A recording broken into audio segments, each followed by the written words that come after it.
So you may come across certain videos here on YouTube of people speaking from their life experience, maybe offering their insights, their observations, their advice if they have any, typically on just everyday life things. Mostly you'll see this people talking about relationships or their experience with marriage. And you can tell by the way that a lot of these people speak that they're speaking from their own pain. Their observations and their insights come from their own world experiences and their experiences in relationships, for example, if that's what they happen, if that's what the topic is, if that's what they're talking about. So a man might be telling people that, telling other men that they should avoid marriage because he probably has been through not a great marriage himself. So this is sort of his outlook on the topic, is what we would perceive as negative. And you might see some ignoramuses in the comments saying things like, who hurt you, or you're just speaking from that because that was your experience, this sort of thing. And I get this too sometimes. I see it a lot on other people. The reason that these comments are so stupid is because, of course, people are speaking from their pain and the experiences that they've been through. That's literally the whole point. That's like, whether it's a YouTuber or a philosopher or an author or anybody who's sharing their insights and their knowledge with the world, the fact that the thing that makes them so unique is the pain and the suffering that they've been through. And this is what makes, like, some of the greatest writers, even some of the greatest spiritual masters, whoever it was, some of the most prominent people in history, it's their pain and their suffering and the times that they were kicked down by the world is what made them so insightful and so knowledgeable and so wise.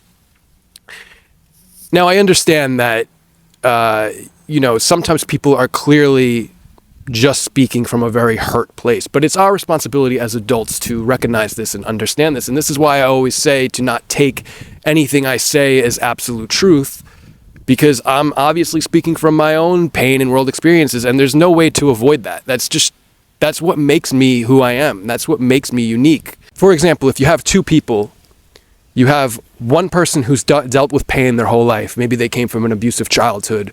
Maybe they've been through abusive relationships. Maybe they've just never had any success in life in any area. They're going to have very dark and negative insights, but there might be certain levels of truth to them. There is certain levels of truth to them because it's their experience. But then if you have somebody who had everything handed to them their whole life, always was on a good path since childhood, always successful in life and their relationships, then that person is going to have very different observations and insights from the other person, you see? I guess the point I'm trying to make is that the pain and the suffering that we've been through is ultimately what makes us unique and authentic. It's what makes us who we are. But the problem is when we're not conscious of it and we're not aware of it enough and we project it onto other people. Now, I'm at a point where I'm fairly aware enough to understand that a lot of my own biases and a lot of the things I say are probably coming from some level of pain, I suppose you could say, if that's what you want to call it. I've learned to integrate a lot of my pain and my trauma in a healthy way. And I've learned to kind of, I guess you could say, use it in a way to share observations and insights with the world that can help other people.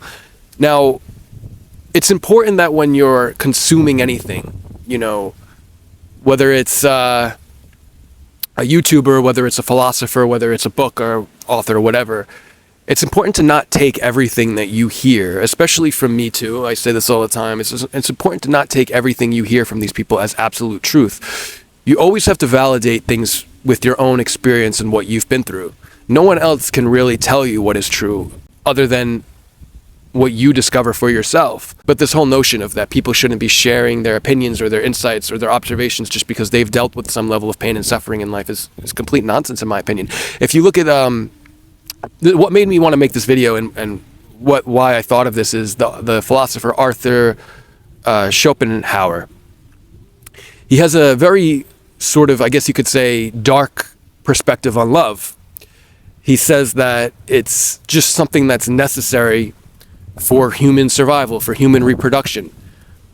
It's just a biological thing that, humans have to go through and that it doesn't actually offer any kind of positive.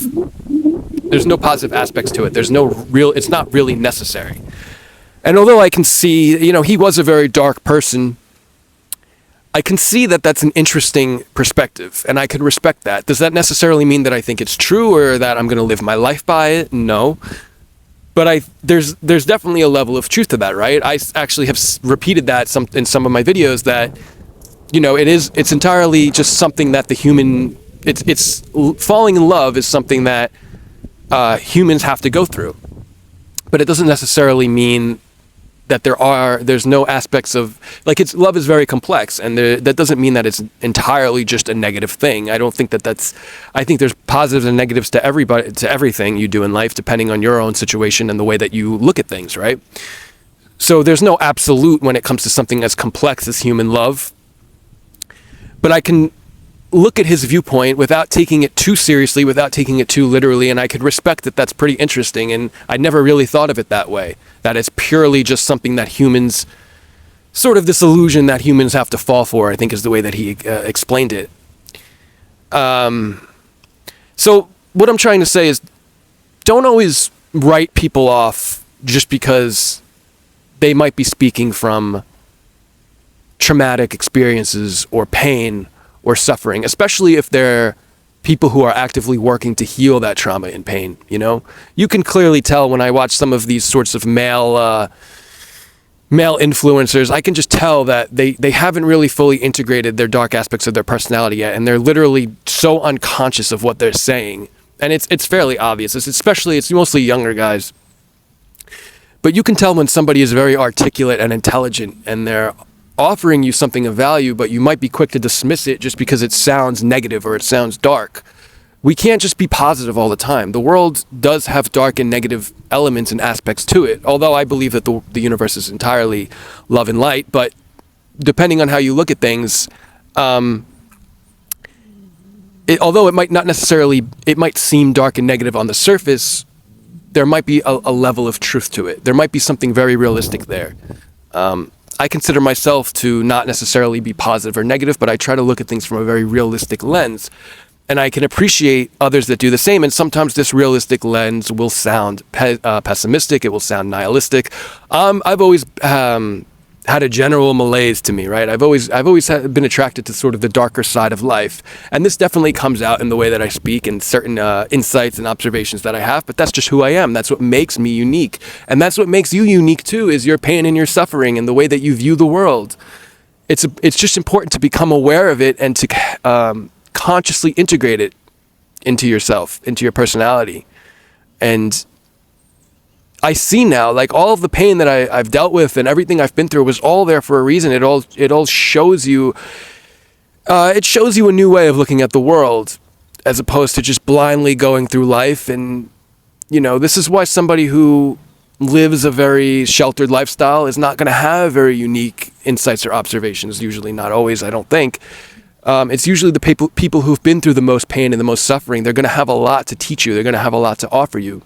And it's your responsibility as an adult to discern everything you hear on YouTube or books or from whoever. We can't just give you a warning every time we say anything. I think it's fairly obvious at this point that everything I say is not, I don't want to mislead people too. I'm very cautious of that because I've been misled by people on YouTube. But I realize now that that's just part of growing up. It's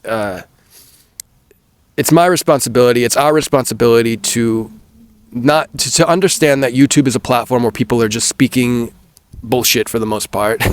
It's just people speaking their minds. It's their own opinions. It's their own observations. It's coming from their own life experience. And none of that is truth. You use it as sort of a guide for your own life experience and truth. And maybe you will relate to some of the things they say and you won't feel so alone. So I guess that's basically all I wanted to say about this is be careful of everything that you listen to on YouTube, but understand that there's always probably a deeper message with anything. Anything that anybody says, there's something deeper there.